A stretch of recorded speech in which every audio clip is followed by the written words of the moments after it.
नमस्ते दोस्तों। मेरी एक बड़ी बहन थी पूजा दीदी, जो दिल्ली शहर में रहती थी। उनकी शादी अमित जीजू से हुई थी। जीजू शहर में शेयर मार्केट और ट्रेडिंग का काम करते थे।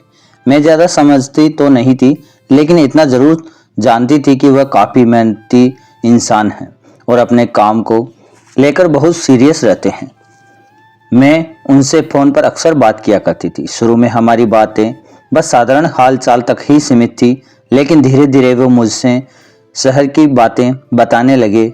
वहाँ की ज़िंदगी कैसी होती है, लोग कैसे रहते हैं और कैसे अपने सपनों को पूरा करते हैं। उनकी बातें सुनकर मुझे बहुत अच्छा लगता था, क्योंकि गांव में रहते हुए दुनिया से बाहर की चीज़ें जानने का मौका मिल रहा था। जीजू का स्वभाव थोड़ा मजाकिया था। वे हमेशा हंसते रहते और मुझे चिढ़ाने की कोशिश करते।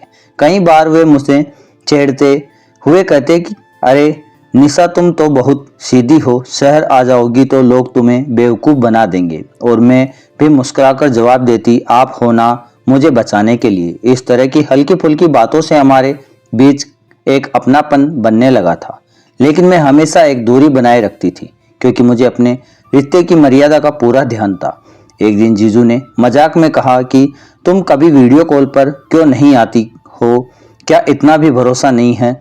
मैं थोड़ा झिझक गई और मुस्कुराकर बात टाल दी। सच कहूँ तो मुझे थोड़ी चाहत थी, लेकिन गांव की परवरिश में पली बड़ी होने की वजह से ये सब चीज़ें मुझे बहुत सहज नहीं लगती थी। जीजू ने कभी मुझ पर जोर नहीं डाला। वे बस मजाक में बातें कहकर हंस देते थे। समय धीरे धीरे बीतता गया और हमारी बातचीत एक अच्छी दोस्ती में बदल गई, जिसमें सम्मान और समझ दोनों थे। एक बार जीजू गांव आए थे किसी काम से, और रास्ते में मुझे और पापा को बाजार में मिल गए। उन्होंने हमें देखकर बहुत खुशी जताई और कहा, चलो आज मैं तुम्हें दोनों को चाय पिलाता हूँ। हम एक छोटे से ढाबे पर बैठे और चाय के साथ काफ़ी बातें की। उस दिन मैंने महसूस किया कि जीजू सिर्फ मजाक करने वाले इंसान नहीं, बल्कि बहुत समझदार और जिम्मेदार भी हैं। उन्होंने पापा से खेती के बारे में पूछा और कुछ नई बातें बताई, जिससे पापा भी खुश हो गए। उस दिन के बाद मेरे मन में उनके लिए सम्मान और भी बढ़ गया था। लेकिन जिंदगी हमेशा एक जैसी नहीं रहती। एक दिन जीजू का फोन आया। उनकी आवाज़ थोड़ी परेशान लग रही थी। मैंने पूछा, क्या हुआ जीजू, सब ठीक तो है ना? उन्होंने कहा, बस थोड़ी काम का तनाव है, मार्केट में उतार चढ़ाव होता ही रहता है। मैंने उन्हें समझाने की कोशिश की कि सब ठीक हो जाएगा और उन्हें थोड़ा आराम भी करना चाहिए। उस दिन पहली बार मुझे लगा कि शहर की जिंदगी जितनी बाहर से चमकदार दिखती है, अंदर से उतनी ही चुनौती भरी होती है। इसके बाद हमारी बातचीत थोड़ी और गहरी हो गई। अब हम सिर्फ हंसी मजाक ही नहीं, बल्कि जिंदगी की असल बातें भी शेयर करने लगे थे। मैं उन्हें अपने गांव की छोटी छोटी खुशियों के बारे में बताती और वो मुझे अपने संघर्षों के बारे में बताते। एक दिन उन्होंने कहा, निशा, तुम बहुत समझदार हो, तुम्हारी बातें सुनकर मन हल्का हो जाता है। मैंने हंसते हुए कहा, अरे मैं तो बस ऐसे ही बोल देती हूँ, लेकिन अंदर ही अंदर मुझे अच्छा लग रहा था कि मैं किसी के काम आ पा रही हूँ। कुछ दिनों बाद खबर मिली कि जीजू फिर से गांव आने वाले हैं। इस बार में वे सीधे हमारे घर आ रहे थे। मम्मी पापा भी खुश थे, क्योंकि दामाद का घर आना हमारे लिए बहुत सम्मान की बात होती है। मैंने भी सोचा कि इस बार मैं अच्छे से उनकी मेहमान नवाजी करूंगी। अगले दिन सुबह से ही घर में तैयारियां शुरू हो गई।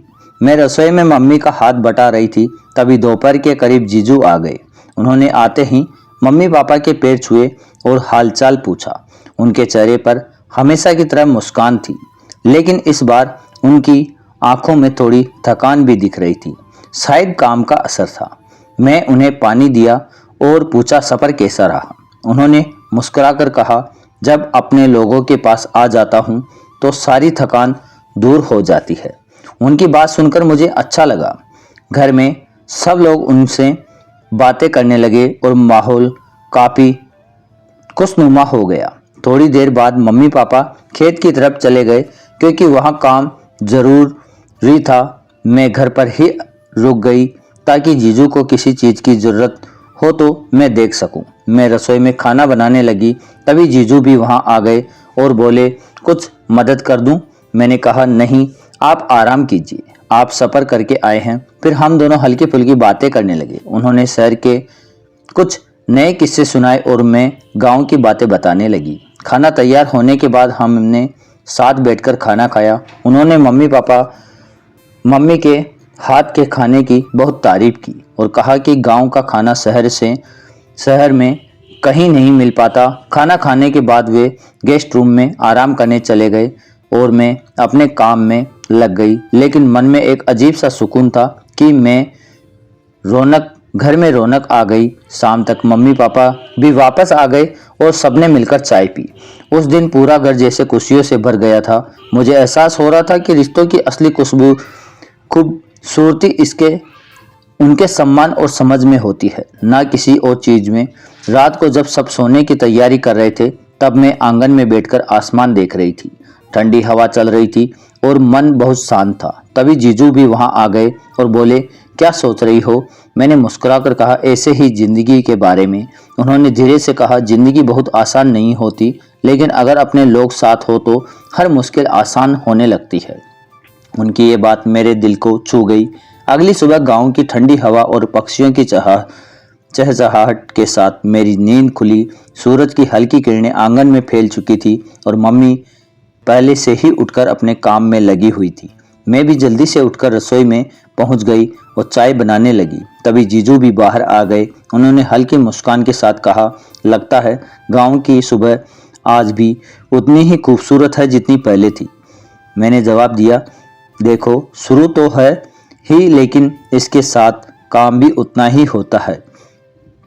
जीजू हंस पड़े और बोले, ये बात तो सही है। शहर में सुबह का मतलब बस जल्दी जल्दी भागना होता है, यहाँ कम से कम सुकून तो है। उस दिन का माहौल बहुत अच्छा था।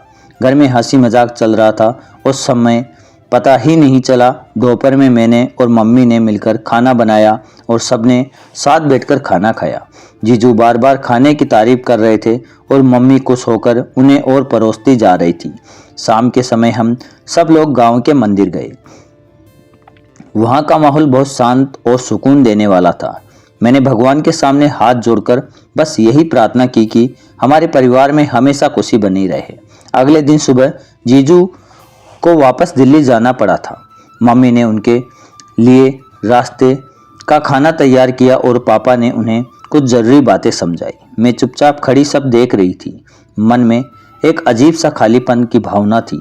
जब जीजू जाने लगे तो उन्होंने मम्मी पापा के पैर छुए और फिर मेरी तरफ देखकर बोले, अपना ध्यान रखना और पढ़ाई पर ध्यान देना।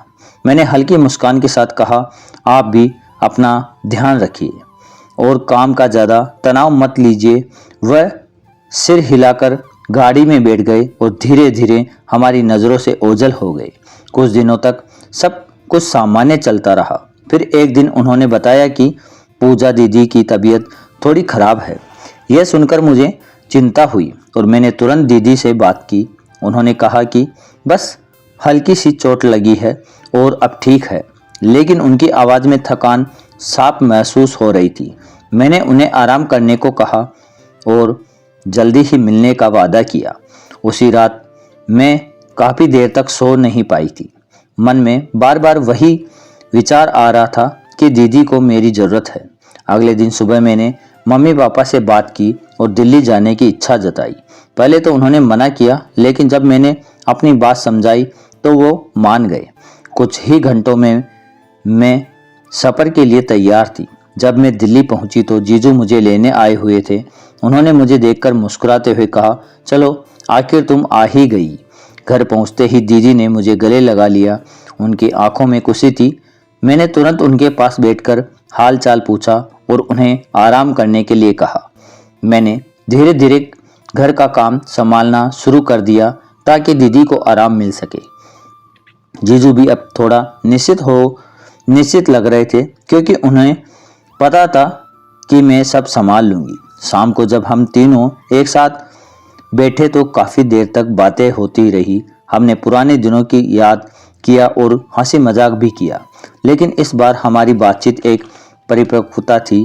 धीरे धीरे दिन बीतते गए और हमारे बीच एक मजबूत समझ बनती गई। अब हमारी बातचीत पहले से ज़्यादा गंभीर और सच्ची होने लगी थी। हम एक दूसरे से अपने विचार और अनुभव खुलकर साझा करते थे, लेकिन हमेशा एक सीमा और सम्मान का ध्यान रखते थे।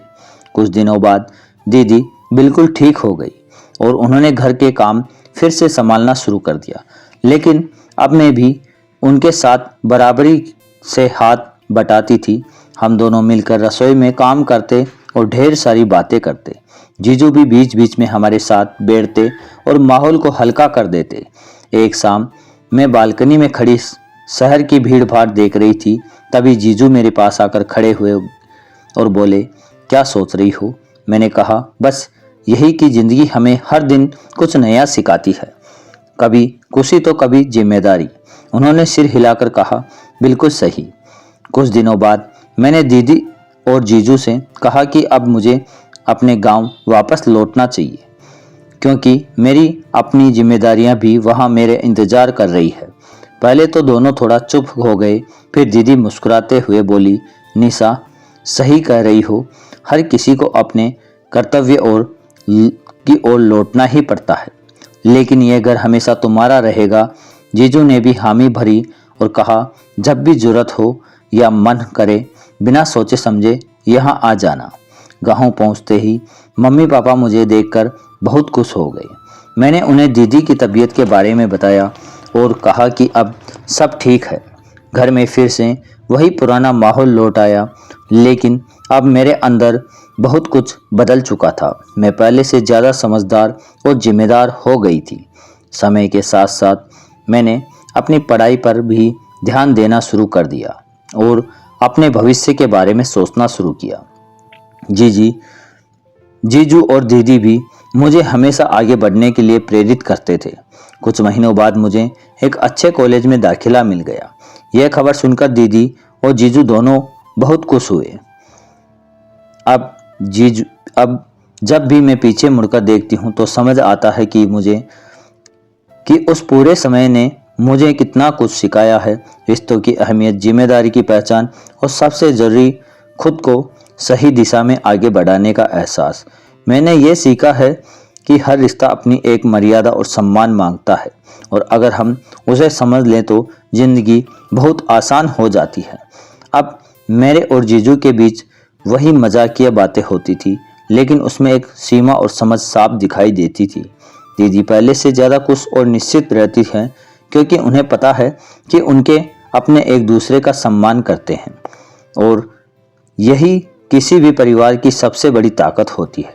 आखिर मैं बस इतना ही कहना चाहूँगी कि ज़िंदगी में कई बार ऐसे मोड़ पर लाकर खड़ा कर देती है जहां हमें सही और गलत के बीच चुनाव करना होता है, और वही चुनाव हमारी असली पहचान होती है।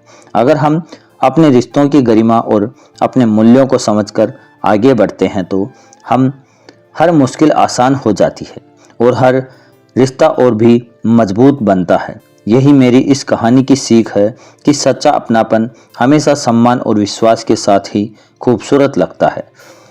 मिलते हैं अगली कहानी में, तब तक के लिए अपना ख्याल रखें और ऐसे ही मुझे सपोर्ट करते रहें। आपका एक सपोर्ट मेरे को आगे बढ़ने का हौसला देता है। धन्यवाद।